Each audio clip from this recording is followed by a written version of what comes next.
Guruve Gaur Chanjaya Radhikaya Tadare Krishnaya Krishna Bhaktaya Tada Bhaktaya Namo Namaha Vancha Kalpatrubhyascha Kripa Sindhu Bhayevacha Patitanam Pavanebhyo Vaishnavebhyo Namo Namaha Jaya Sri Krishna Chaitanya Prabhu Nityananda Shri Advaita Gadadhara Shivasari Gaura Bhaktavinda Hare Krishna, Krishna Krishna, Hare Hare, Hare Rama, Rama Rama, Hare Hare. Dandavat Pranam, devotees.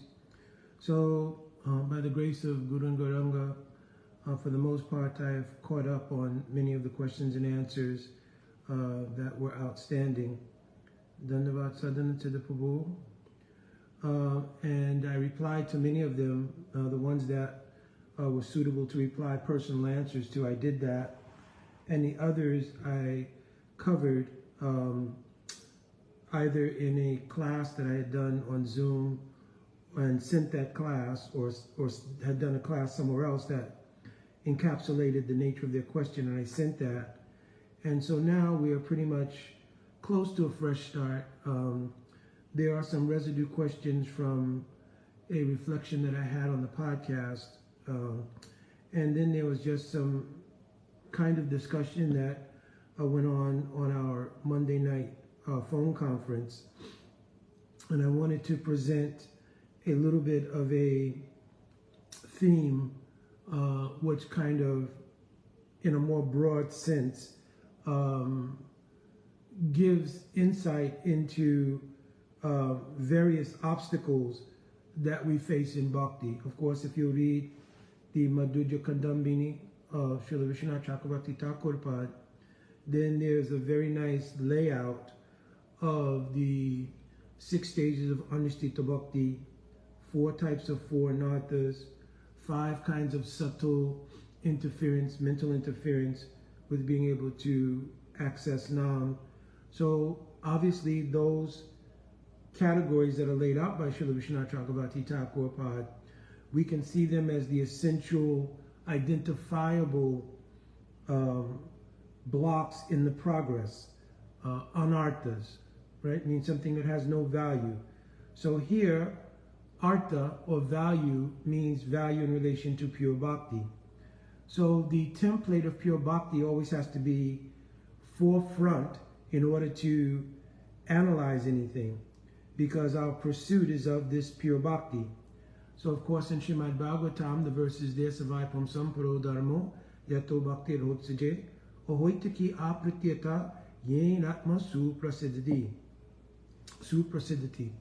So, pure bhakti, spoken by Shukdev Goswami, Shukta Goswami, to the sages at Namasharanya, Shukadev Goswami, to Maharaj Pariksit, is that bhakti, or devotion towards Bhagavan, which is unmotivated, means no self-interest. And this term self-interest is going to come up throughout the small discourse that I'm giving here.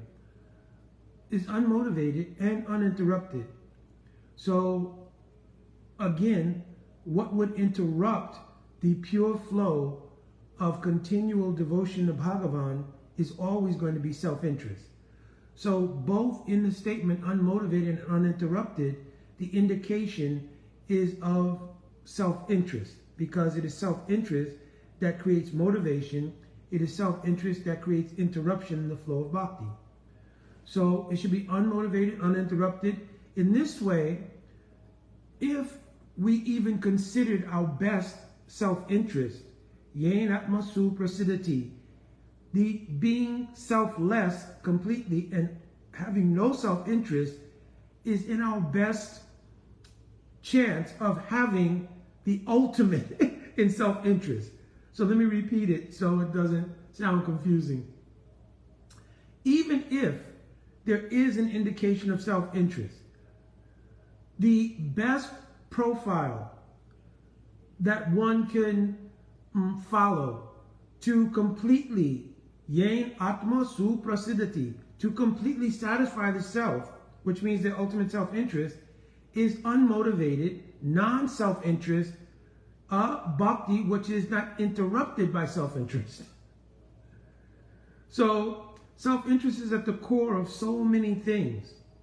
Similarly, in Srimad Bhagavatam, in the Vastu Nirdesh Atmaka verse, Srimad Bhagavatam, the first verse is the Namaskar Atmaka verse. It is the invocation. The second verse is Vastu Nirdesh Atmaka. It is defining what is Srimad Bhagavatam. Right? There's another verse called the Paribramrita verse, Eti Chamsa Kalapum Sam Krishna Stu Bhagavan Swayam, etc. Right? That's different. But here, Vastu Nirdesh Atmaka means it's establishing the purpose of Srimad Bhagavatam. And of course, the third verse is the Falstuti, Nigama Gapatoro Galitam Phalam, etc. This is establishing the fruit of having digested the second verse, Vastu Nirdesh Atmaka verse, and following it. So what is that verse? That verse is said, Dharma Projita Kaitavatra. So I'm only taking this line because here is our primary focus. Dharma Praujita Kaitava Atra. That this Srimad Bhagavatam has been established. It has come in the maturation of Shri Vyasadeva. Shri Vyasadeva Ji, he divided the Chaturved, means the 4 Vedas. He compiled all of the various Upanishads, Aranyakyas, all various, even Dharma Sastra, everything Vyasadeva Ji compiled and put together. But an interesting thing happened.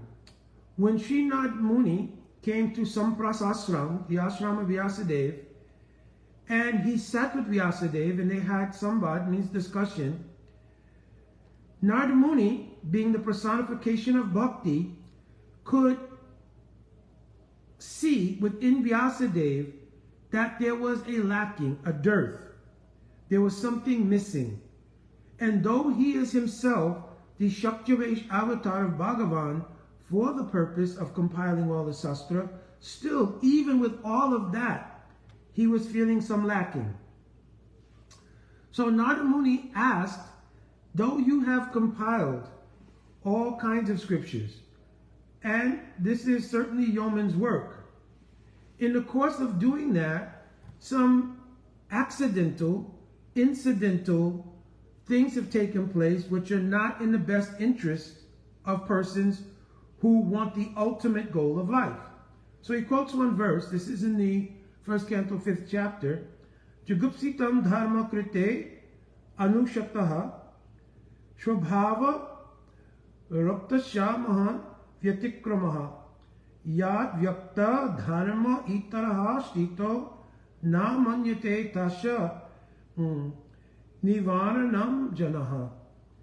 So he quotes a verse saying that in general, you've compiled all these sastras, and various individuals under the influence of this very self-interest that we're talking about will examine these sastras, take advantage of them in order to fulfill their desires, but it will come to a point where self-interest overriding any consideration of the rules and regulations that you've put in place for this self-interest or fulfillment of personal desires, and those will be ignored.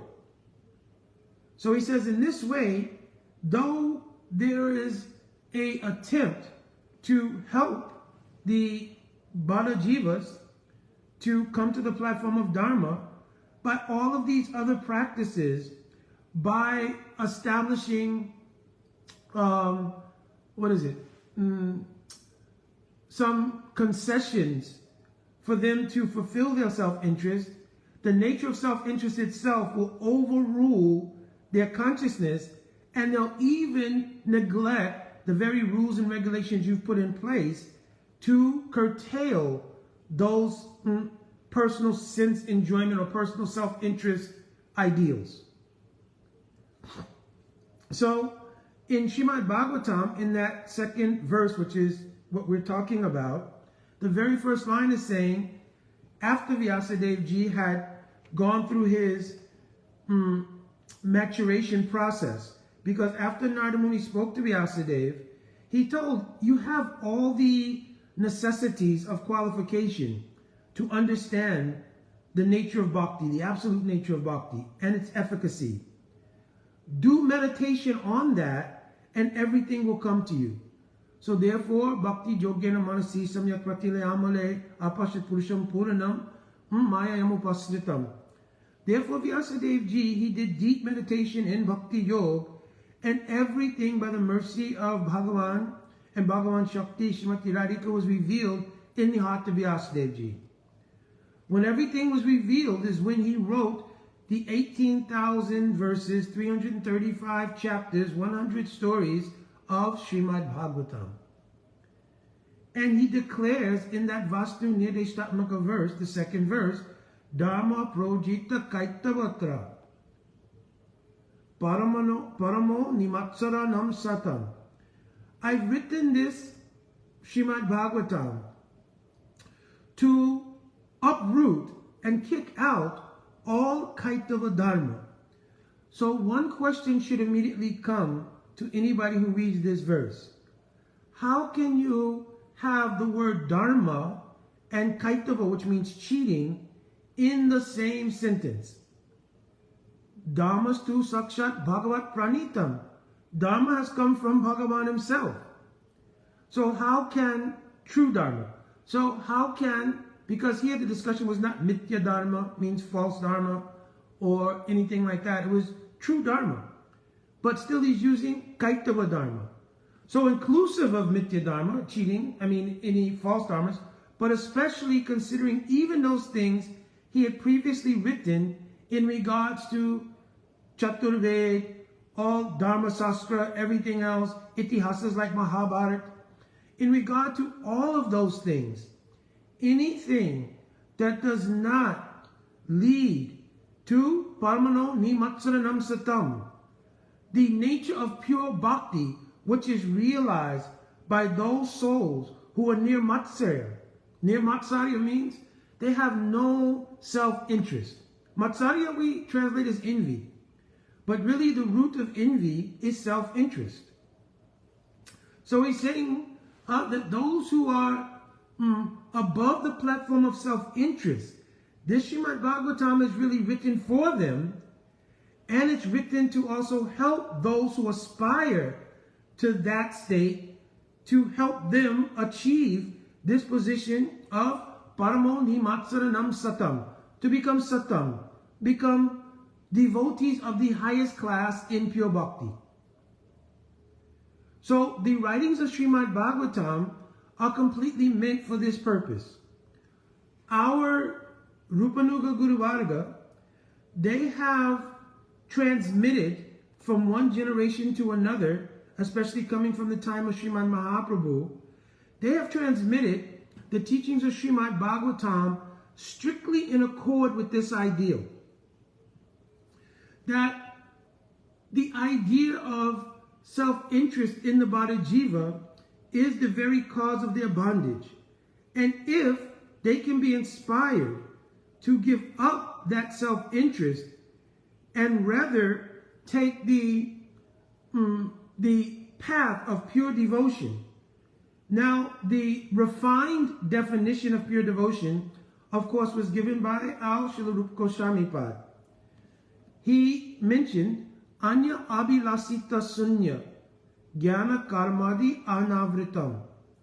So here, the very first word is Anya Abhilas Sunya. The suffix ita means except under certain conditions. And then the example is given if someone's life is in imminent danger. The example is given of Draupadi, who, for any chaste lady in Vedic culture, lajja or her shyness, her chastity, is a life and death matter.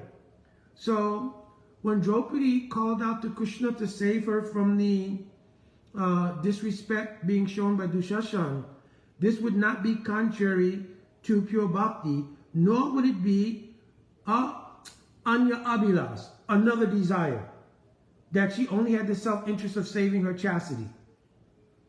No, that in those conditions, ita, then there is no consideration that there is non-compliance with the definition of pure bhakti. So anya bilas sunya. One should be void of any other desire, however, related to self-interest.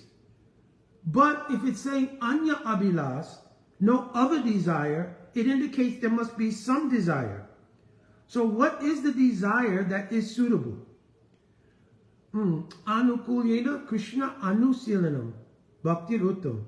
This uttam bhakti is composed of the complete dedication of all moods, body, mind, activities, continually doing seal. Silana means the seal dhatu, the verbal root seal means endeavors.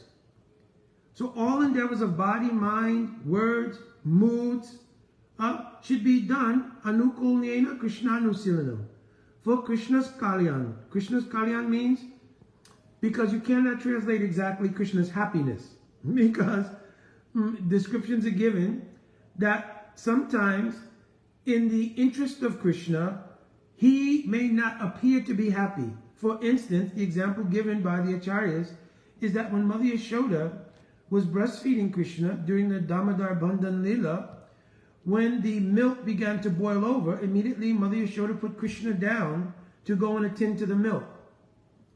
So from the point of view of doing everything only for Krishna's happiness, Krishna appeared to be very unhappy here. And therefore he threw a tantrum. We know that he goes and breaks the pot of yogurt. Very beautiful Leela, right? But Mother Yashoda was considering, I have to be dedicated to Krishna's kalyan, means his welfare.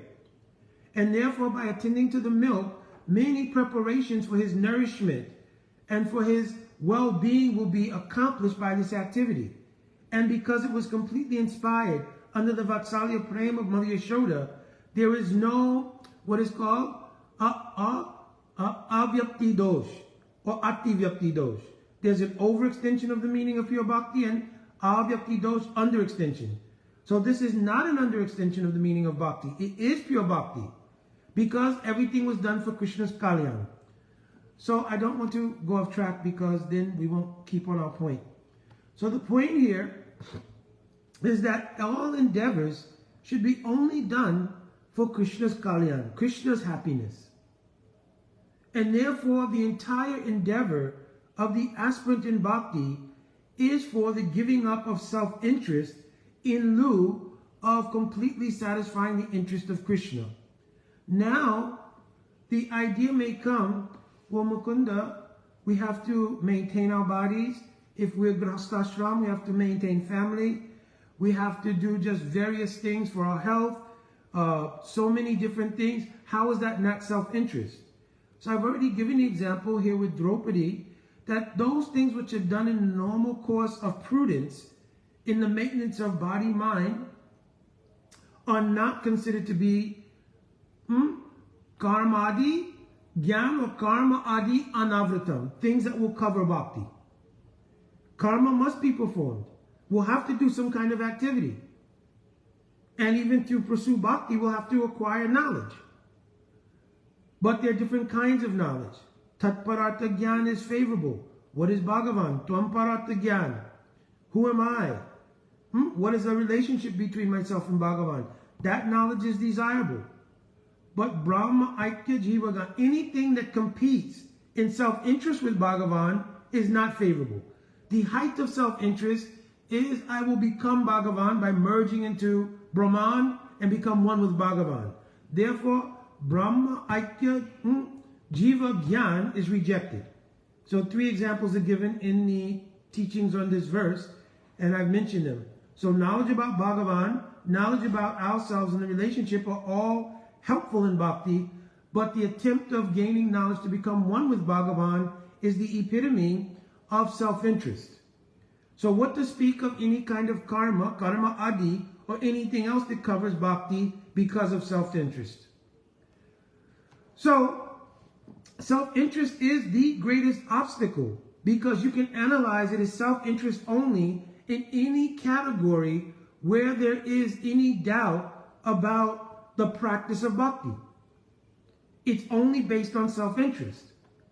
For instance, when we try to understand the causation of the Bada Jiva's existence in the material energy.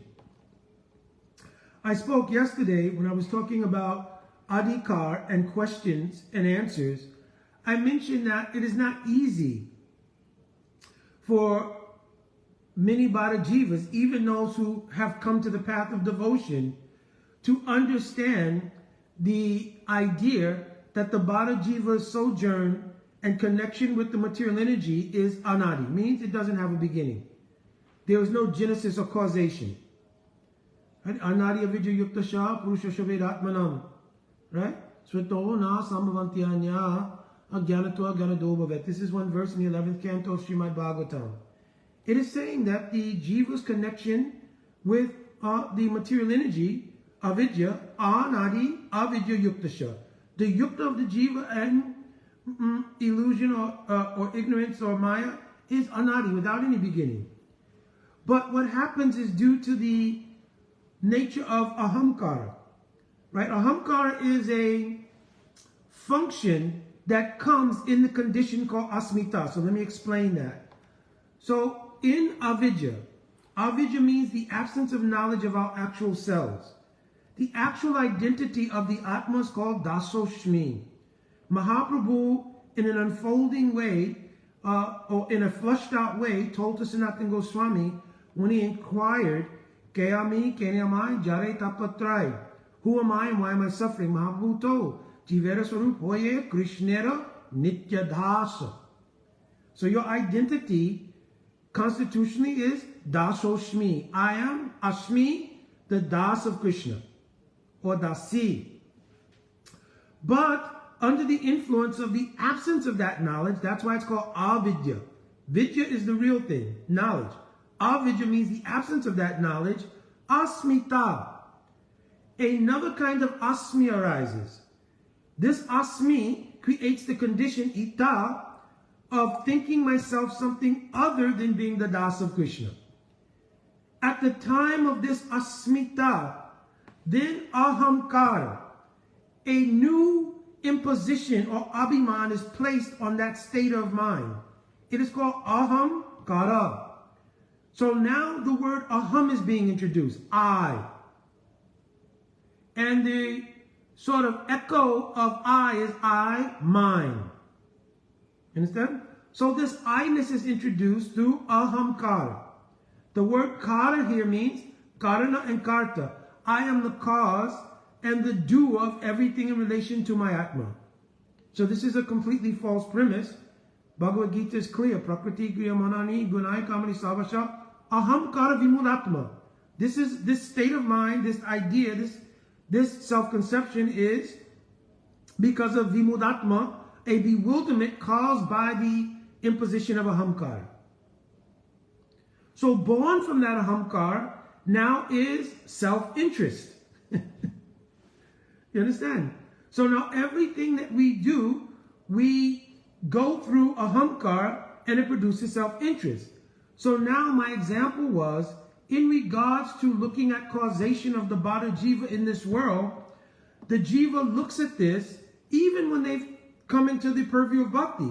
Still, until there is a level of maturation in Saranagati, they look for causation or rationale or reason why, if there is another alternative, which is the platform of the Nityasiddhas, the eternally liberated Jivas, they look for causation and rationale why I came to the plane of suffering, etc., etc., and others obtain a destination of eternal bliss in Seva to Bhagavan.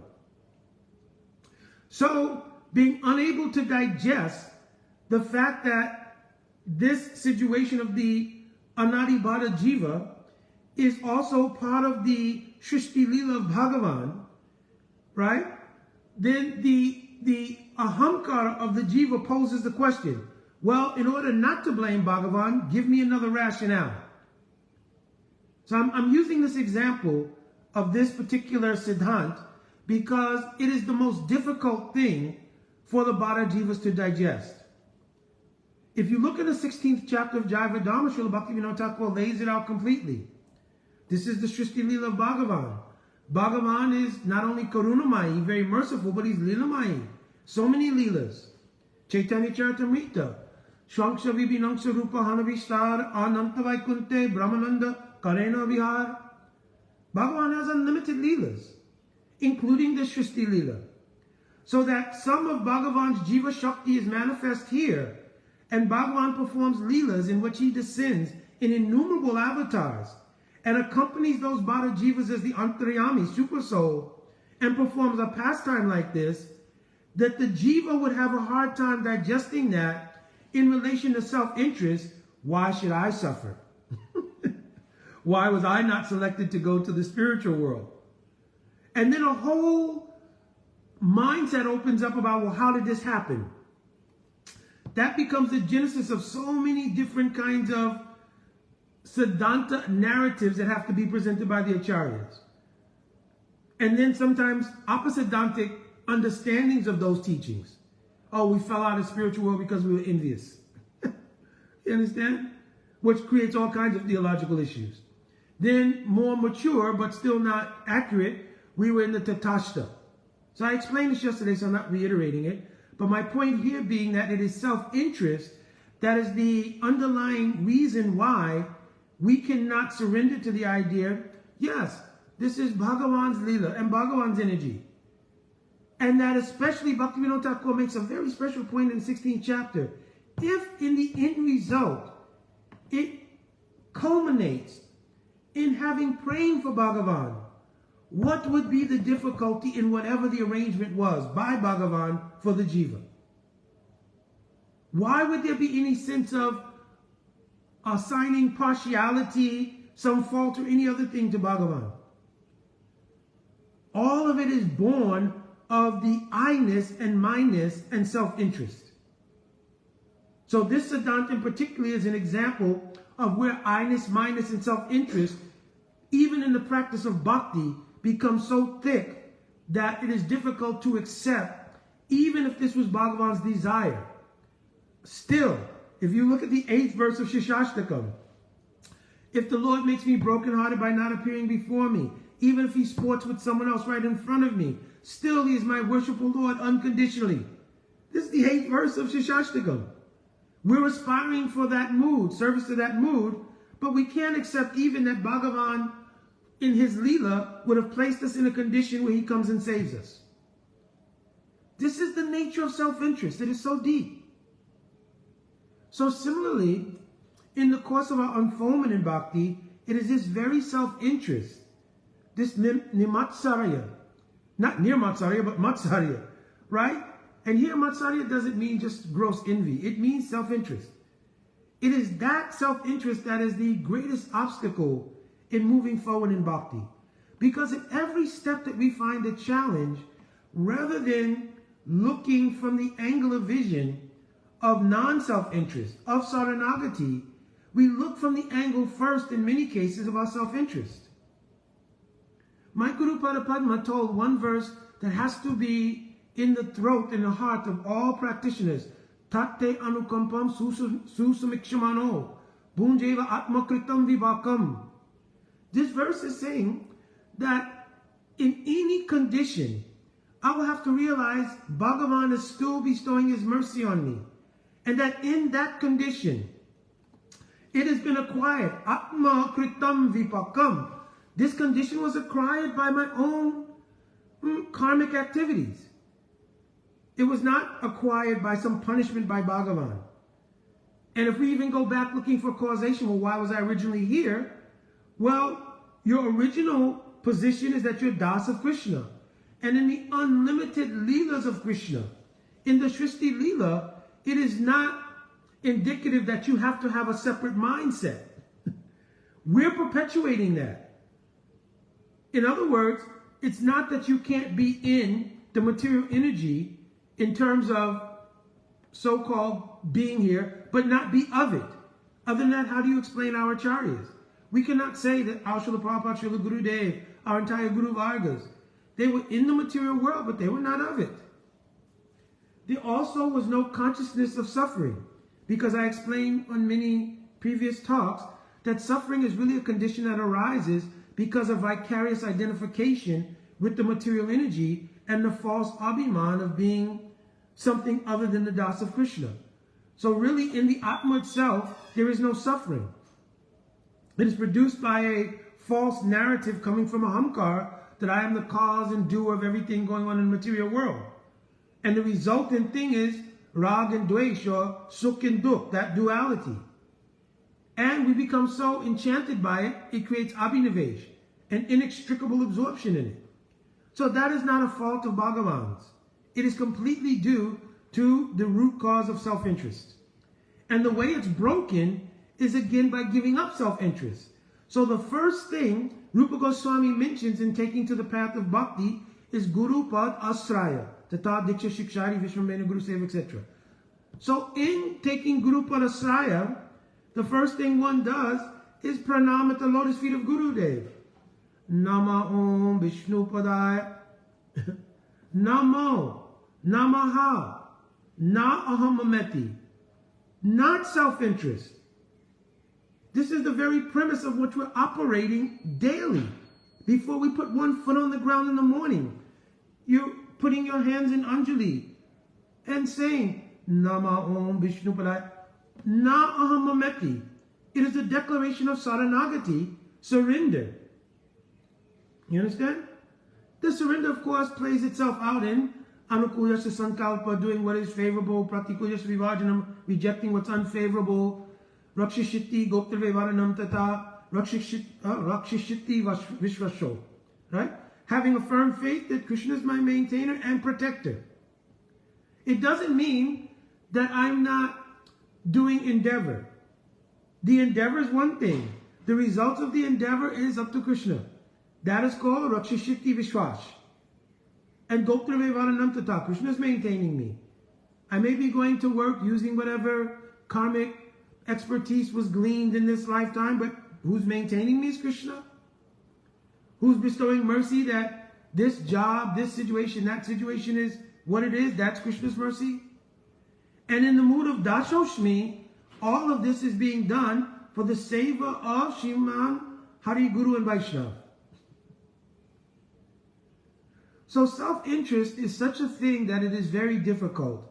And one of the things that tends to happen because of the upsurge of self-interest is that even within the practice of bhakti, a tendency always arises to try to adjust bhakti to become suitable, favorable to my self-interest. And again, this is something that's born from ahamkar. It cannot be but so, because the nature of self-interest is born from ahamkar. And it's also born from the absence of self-conception of dasoshmi. But rather it's in the state still of asmita. I'm something other than the das of Krishna, which gives rise to ahamkar, self-interest. So in that, we try to adjust bhakti in such a way that it satisfies my self-interest. So one symptom of that is the inability to digest a sense of remorse or guilt around not being true or being properly aligned with the idea of being dasosmi. Whenever there's any shortcoming in that manifesting that true identity, rather than feeling a sense of remorse or guilt, there's an idea I should have the shortcoming, but don't put me in a guilt trip about it. Don't make me have to feel any sort of pinprick around the idea that I cannot truly fulfill in full the practice of bhakti. So one thing is that it sets up an ideal that somehow or another Bhakti Devi is not very merciful and is not very understanding about the nature of the condition of the Bada Jiva, and therefore has placed almost like an undue burden on the Jiva to have to be perfect at every single moment. But Srimad Bhagavatam again has stated, Tvakkam swadharmam charanam bhujam hare bhajan apakva tapatetto yadi yatrakvad vabhadrama bhuramushakim kovata apto bhajatam sudharmataha. So this verse is also quoted in the first canto in the 5th chapter. No, maybe this verse is earlier than that. But here this verse is saying that it's understood. Apakwa means unripe is the literal translation, but here it means immature. Before bhakti is mature, we go through stages, beginning with Shraddha, Sadhu Sangha, Bhajana Kriya, Nartana, Vritti. So there are unfolding stages. And in the unripe, immature stages of bhakti, there will be challenges. Even to the point there will be deviations, fall downs, different things. But actually, it's understood in Bhagavatam. And by the way, we should understand Bhagavatam, Srimad Bhagavatam is not different from Radha and Krishna. Tulya Bhagavata Krishna Vibhusabhasrai, Pratishloke Pratyakshay Nanatakai. Srimad Bhagavatam is Krishna. So understanding the nature of the Bhara Jiva, Krishna is saying, listen, I understand that there will be challenges in the unfolding process. So in the 11th canto Srimad Bhagavatam, chapter 20, verses 27 and 28, he says, if you've developed faith, Jata Sharo Matkateshu, Nirvigna Sarvakamashu. But Vigna means obstacle. And the obstacle, I've already mentioned, is self-interest. If still, by self-interest, you've not been able to conquer over self-interest, leading to various kinds of things that are not truly to be accepted in the practice of pure bhakti, then understand, Veda Tukatmanam Kamam. Do the diagnosis, this is not good for me. But I understand, Parityagyopi Anishwaraha. Due to the force of my karmic impressions from previous lives and impressions in this life, I'm unable to give them up. Because the bhakti samskars are not strong enough in me yet that I can, by the force of those bhakti samskars, push away those karmic impressions. Because we're always running on two tracks. As soon as one enters the path of bhakti, one is kamana daivana natrena janto deapapatye. Whatever karmic impressions are coming from the previous life and what's being acquired in this life. Similarly, praktanak adunaki chasti yasat bhakti vasana. Same time there are bhakti vasana, means bhakti impressions coming from praktan previously, and adunik means those impressions coming now. Before there is the power by maturation of the bhakti samskars to subdue the karmic impressions, this constant battle will go on. So then in the very next verse, 28, in that chapter 11, chapter 20 of Canto 11, then he says, Tato bhajate mamprita shwaralu dridhanishchoya jusamanas tamam kamam dukodarakams. This is a very important word, chagarayan. The word garayan here means in a mood of remorse or repentance. Go on practicing. Tato bhajate mamprita. With love, go on practicing. Shraddha dridhanishchoya. With an increase, dridha, in your shraddha. Because shraddha is your currency in the practice of bhakti. Jusamanashtamam kamam. Yes, understand. This activities of self-interest are not good for me. And in a mood of garyan, repentance, go on practicing. So here, rather than thinking of guilt or a sense of remorse or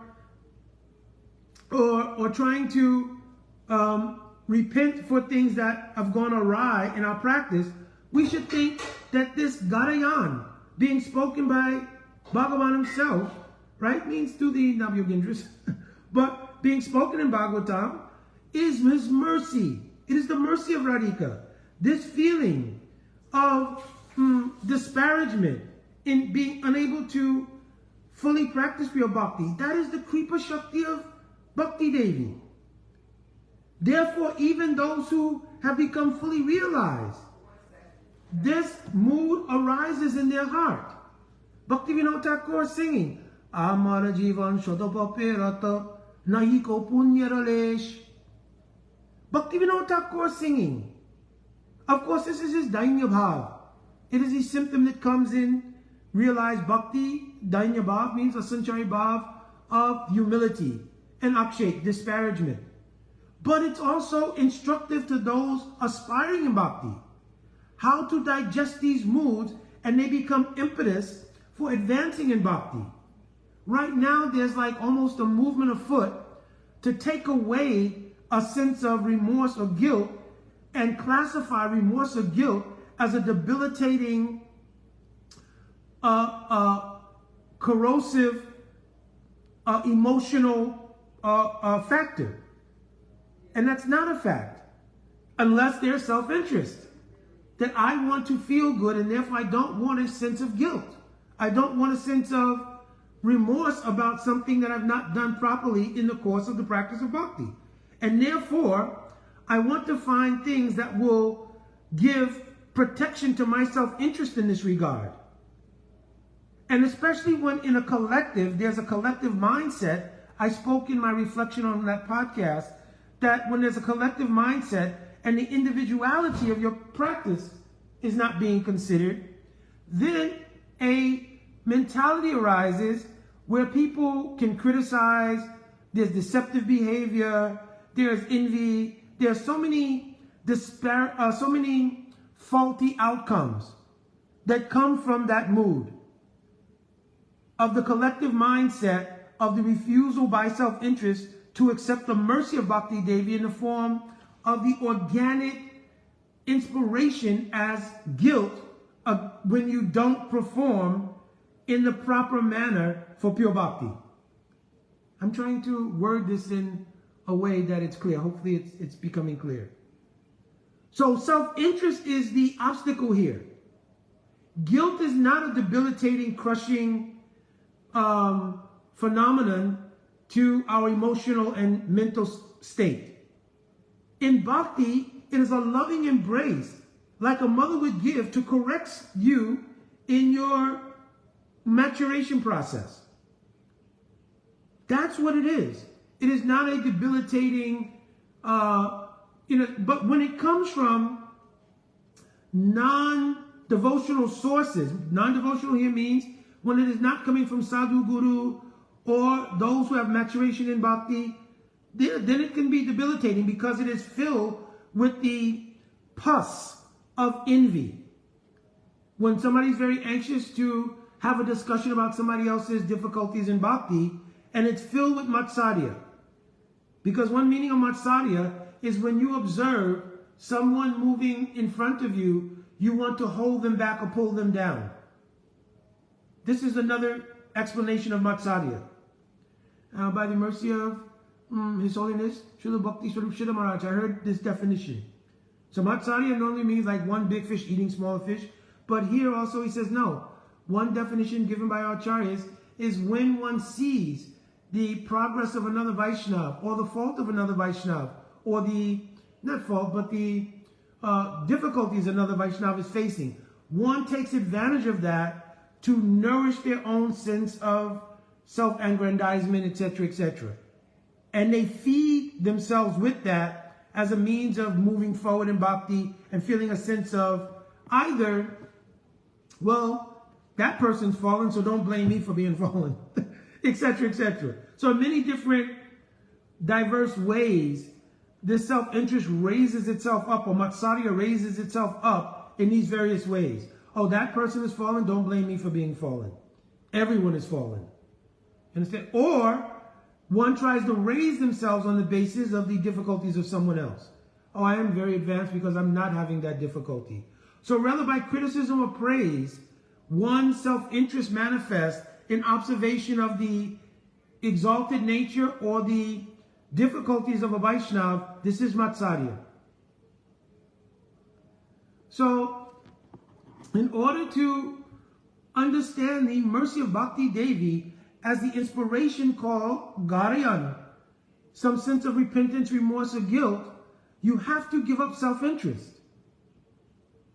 And therefore there won't be so much searching for rationale to nourish my emotional and mental psyche. The discussions about my emotional and mental state are really rooted in self-interest. It's very hard to get rid of. And the thing is, even in the Vaishnava Mandal, as soon as there is a platform for mutual discussion of self-interest, it's like a magnet. Because it has the backdrop of bhakti, and it has all the features of the mode of goodness, and it is the principal thing which is very difficult to give up. Self-interest.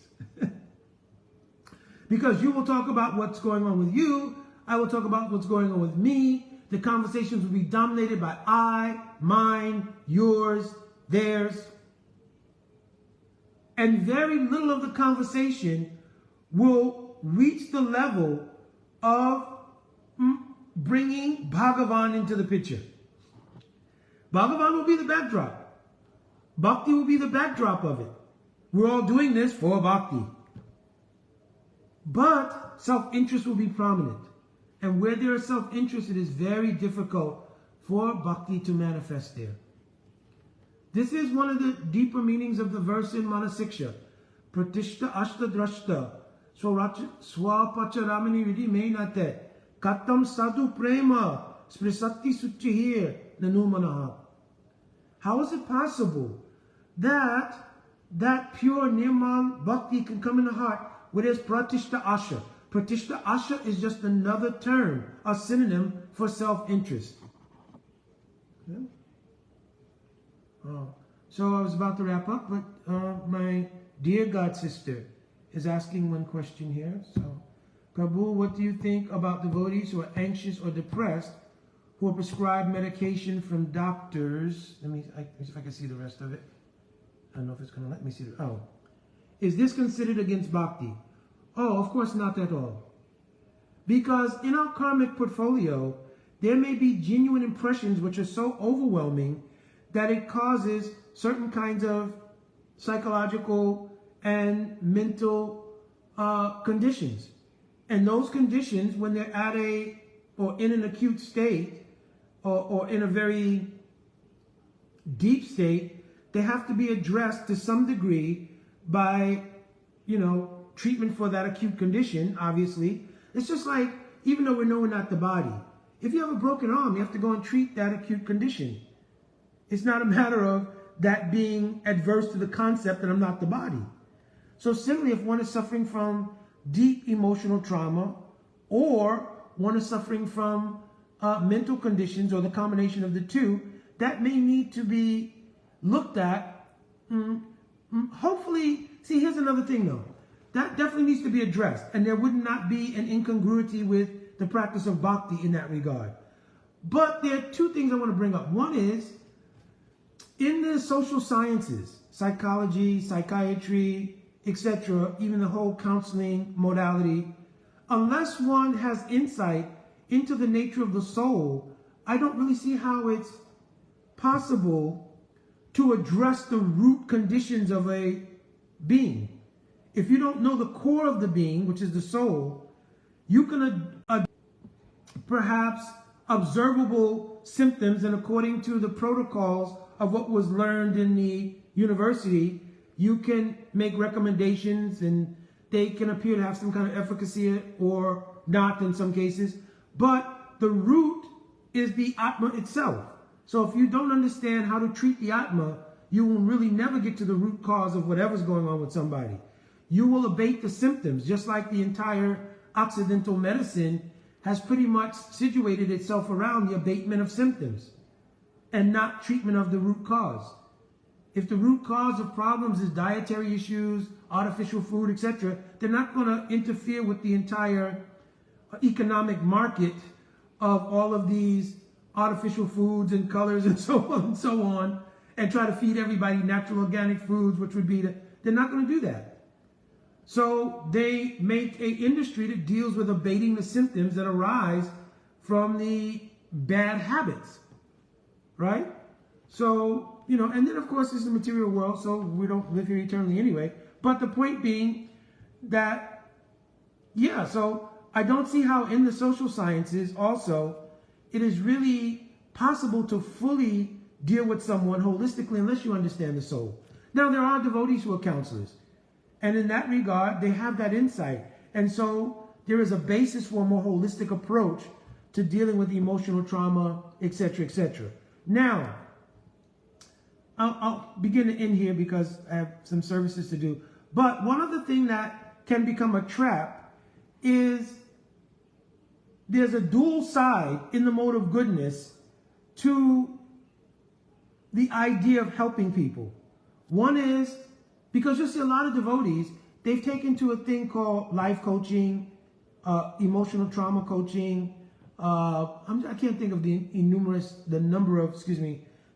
number of different terms that have arisen, which are various ways of dealing with self-interest. Because what happens is you begin to have sessions, and those sessions are about addressing a particular kind of trauma, right? Emotional, mental, etc., etc.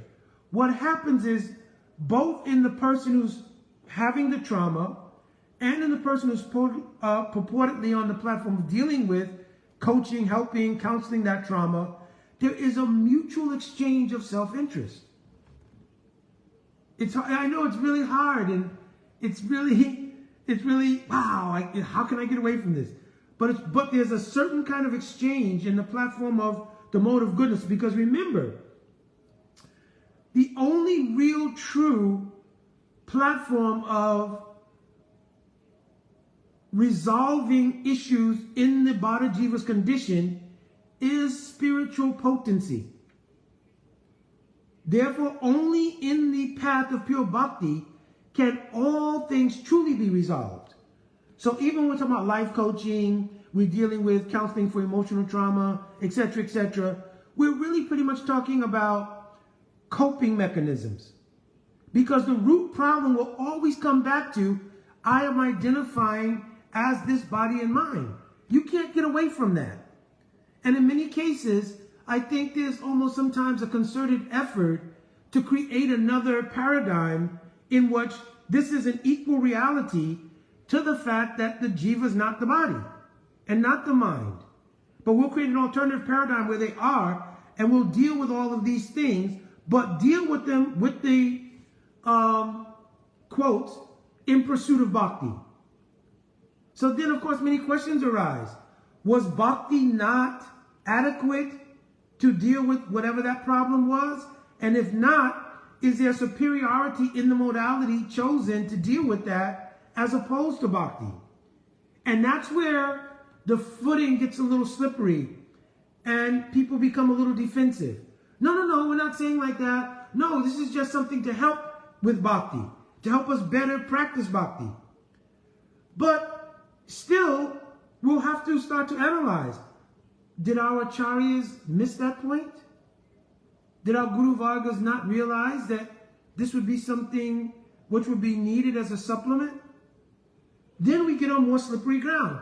Well, the acharyas are perfect in spiritual life, but sometimes in material dealings, you understand, so much slippery ground starts to come in.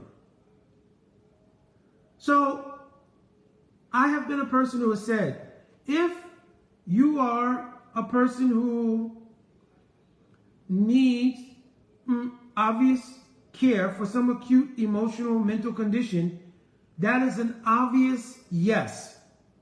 Because in that acute condition, based on the force of the karmic impressions, that may need to be abated to some degree by some means in order to get back to a neutral space in which now you can see the efficacy of the pure practice of bhakti.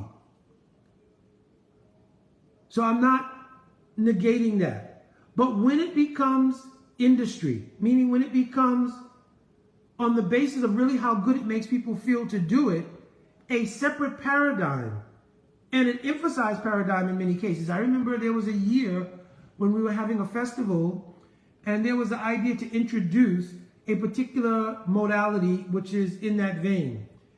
And the suggestion by the devotees was that in place of one of the Harikatha sessions, we should insert this particular modality, and that devotees should be encouraged to come to it. So I spoke to Srila Gurudev about it.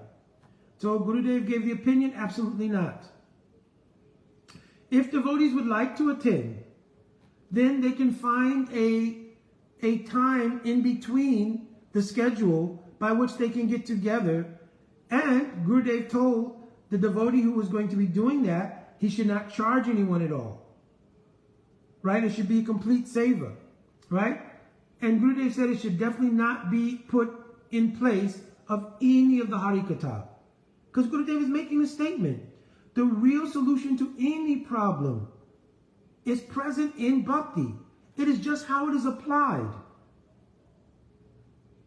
Material problems can never be solved by material solutions, even when there are material solutions in Sattva Gun. Understand? So, I want to tread a little bit gently here because I don't want to discourage people from thinking anytime we're doing any kind of counseling or modality, it's off. And that's not true. Because if there's a genuine attempt in Vaishnavata, Maitri means the devotional mood of friendship to help someone, and you're offering your best in that regard, there will be some elements of bhakti there also. We can only hope that it doesn't devolve into tasting the nature of your own, because this happens sometimes when you are doing a modality. Well, what I will do is I will help you to come out of your, emotional trauma and so forth and so on. So then you start to feel empowered. Could be based on some academic credentials. It could be based on experience with that modality. It could be the nature of your faith in that modality. But a certain kind of self-interest in being the healer person comes about. And it simply becomes another abhiman besides the abhiman of Dashosmi. So the question could arise, what about those who are performing the seva of being guru? Are they not taking another abhiman? And the answer is absolutely not. Because in doing the service of being guru or acharya, the actual mood is void. The true mood of guru is void of guru abhiman. Tai sisha tava sakya savara guru abhimana tyaji. Bhaktivinoda Thakur has declared, let me always consider myself only to be the sishya of my Gurudev. Let guru abhiman, the conception I am guru, go very far away from me. So guru never thinks I'm guru. Guru thinks I'm the sevak in Guru Parampara. And in Vaishnav Maitri, what is this verse? Iswaritada dineshu baliseshu dusatsvacha. Balishe, those who are balishu, means innocent persons. We should try to show compassion to them. And if part of that compassion is to give the shelter of Parampara that you've received, that does not Guru Abhiman. But I'm collecting disciples who are my property, etc., etc. This is Guru Abhiman, and it leads to so many problems. We've bore witness to that. Okay, I've really kind of gone over the time, so I'm getting behind in my services, and I will be guilty of that thing. My Dandavat Pranam, Vancha Kalpatrubhyascha, Kripa Shindavevacha, Patitanam Pavanebhyo, Vaishnavebhyo Namo Namaha. Jai Shri Radhe Radhe.